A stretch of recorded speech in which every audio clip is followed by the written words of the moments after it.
बोलो दुर्गा मैया की जय। 8वां अध्याय रक्त बीजवध।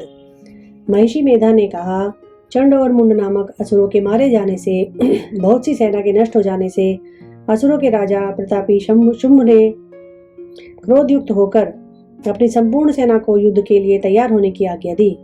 उसने कहा, अब उदायुध नामक 86 असुर सेनापति अपनी सेनाओं के साथ युद्ध के लिए जाएं और कंबु नामक 84 सेनापति भी युद्ध के लिए जाएं और कोटि वीर्य नामक 50 सेनापति और धौम्रकुल नाम के 100 सेनापति प्रस्थान करें।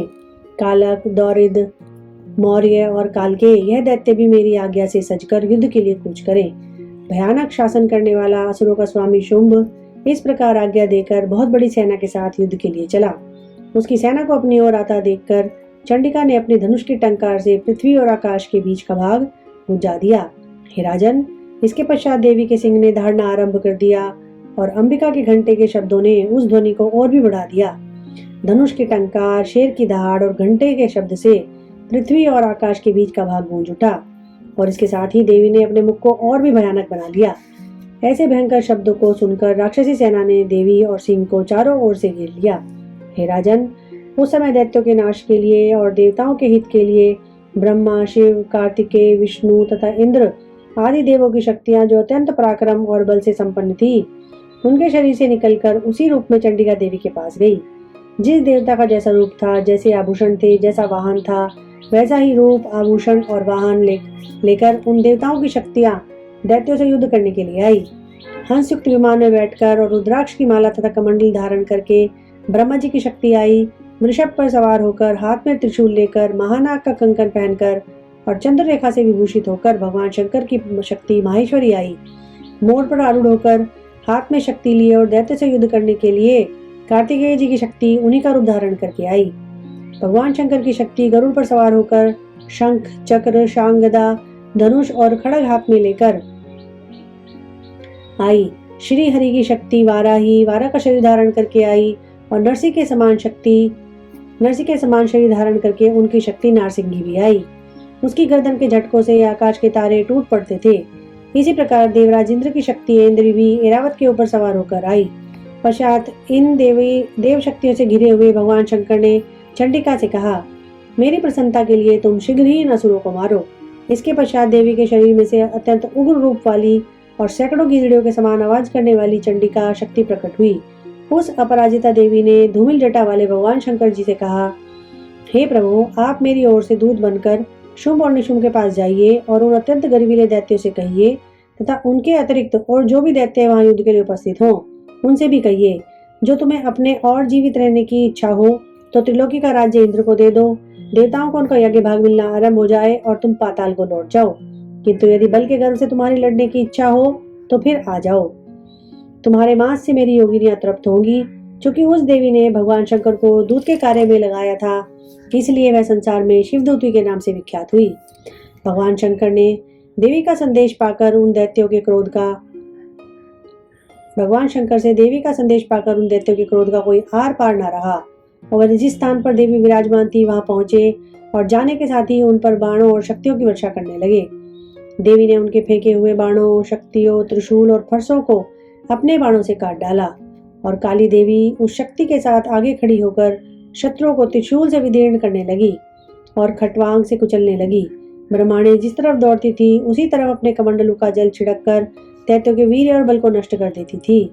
इसी प्रकार माहेश्वरी देवी त्रिशूल से, वैष्णवी चक्र से और अत्यंत कोप वाली कौमारी शक्ति द्वारा असुरों को मार रही थी और इंद्र के बाजू के प्रहार से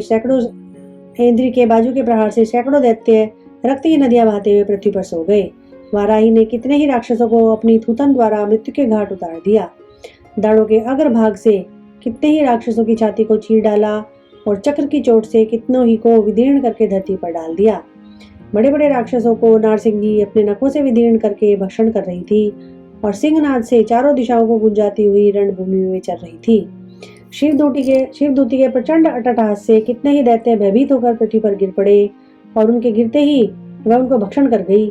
इस तरह क्रोध में भरे हुए मात्र गणों द्वारा नाना प्रकार के उपायों से बड़े बड़े असुरों को मरते हुए देखकर राक्षस सेना भाग खड़ी हुई और उनको इस प्रकार भागता देखकर रक्तबीज नामक महापराक्रमी राक्षस क्रोध में भरकर युद्ध के लिए आगे बढ़ा। उसके शरीर से रक्त की बूंदें पृथ्वी पर जैसे ही गिरती थी तुरंत वैसे ही शरीर वाला और वैसा ही बलवान दैत्य पृथ्वी से उत्पन्न हो जाता था। चंडिका देवी ने रक्त बीज गदा हाथ में लेकर इंद्र के साथ युद्ध करने लगा। जब इंद्र शक्ति ने अपने वज्र से उसको मारा तो घायल होने के कारण उसके शरीर से बहुत सा रक्त बहने लगा और उसकी प्रत्येक बूंद से उसके समान ही बलवान और महापराक्रमी अनेकों दैत्य भयंकर रूप से प्रकट हो गए। वह सबके सब दैत्य बीज के समान ही बलवान तेज वाले थे। वह भी भयंकर अस्त्र शस्त्र लेकर देवियों के साथ लड़ने लगे। जब इंद्र के वज्र के प्रहार से उसके मस्तक पर चोट लगी और रक्त बहने लगा तो उसमें से हजारों ही पुरुष उत्पन्न हो गए। वैष्णवी ने चक्र से और इंद्र ने गदा से रक्त बीज को चोट पहुंचाई और वैष्णवी के चक्र से घायल होने पर उसके शरीर से जो रक्त बहा उससे हजारों महासुर उत्पन्न हो गए, जिनके द्वारा संपूर्ण जगत व्याप्त हो गया। कौमारी ने शक्ति से, वाराही ने खड़ग से और माहेश्वरी ने त्रिशूल से उसको घायल किया। इस प्रकार क्रोध में भरकर उस महादैत्य ने सब मात्र शक्तियों पर पृथक पृथक गदा से प्रहार किया। सब माताओं ने शक्ति और शूल इत्यादि से उसको बार बार घायल किया। उससे सैकड़ों महादैत्य उत्पन्न हो गए और इस प्रकार उस रक्त बीज के रुधिर से उत्पन्न हुए असुरों से संपूर्ण जगत व्याप्त हो गया, जिससे देवताओं को भय हुआ। देवताओं को भयभीत देखकर चंडिका ने काली से कहा, हे चामुंडे, अपने मुख को बड़ा करो और मेरे शस्त्रघात से उत्पन्न हुए रक्त बिंदुओं से उत्पन्न हुए महाअसुरों को तुम अपने इस मुख में भक्षण करती जाओ। इस प्रकार रक्त बिंदुओं से उत्पन्न हुए महाअसुरों को तुम अपने मुख में भक्षण करती जाओ और उन्हें भक्षण करती हुई तुम इस रणभूमि में विचरो। इस प्रकार रक्त क्षीण होने से यह दैत्य नष्ट हो जाएगा। तुम्हारे भक्षण करने के कारण अन्य दैत्य उत्पन्न नहीं होंगे। काली ने से इस प्रकार कहकर चंडिका देवी ने रक्त बीज पर अपने त्रिशूल से प्रहार किया और काली देवी ने अपने मुख में उसका रक्त ले लिया। तब उसने गदा से चंडिका पर प्रहार किया। प्रहार से चंडिका को तनिक भी कष्ट न हुआ, किंतु रक्त बीज के शरीर से बहुत सा रक्त बहने लगा। लेकिन उसके गिरने के साथ ही काली ने उसको अपने मुख में ले लिया।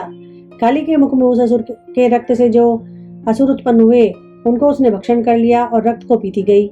तदनंतर देवी ने रक्त बीज को, जिसका कि खून काली ने पिया था, चंडिका ने उस दैत्य को वज्र, बाण, खड़ग और दृष्टि इत्यादि से मार डाला। हे राजन, अनेक प्रकार के शस्त्रों से मारा हुआ और खून से वंचित वह महादैत्य रक्त बीज पृथ्वी पर गिर पड़ा। हे राजन, उसके गिरने से देवता अत्यंत प्रसन्न हुए और माताएं उन असुरों का रक्त पीने के पश्चात उद्धत होकर नृत्य करने लगी। बोलो दुर्गा माता की जय, भगवती मैया की जय, अम्बे गौरी मैया की जय।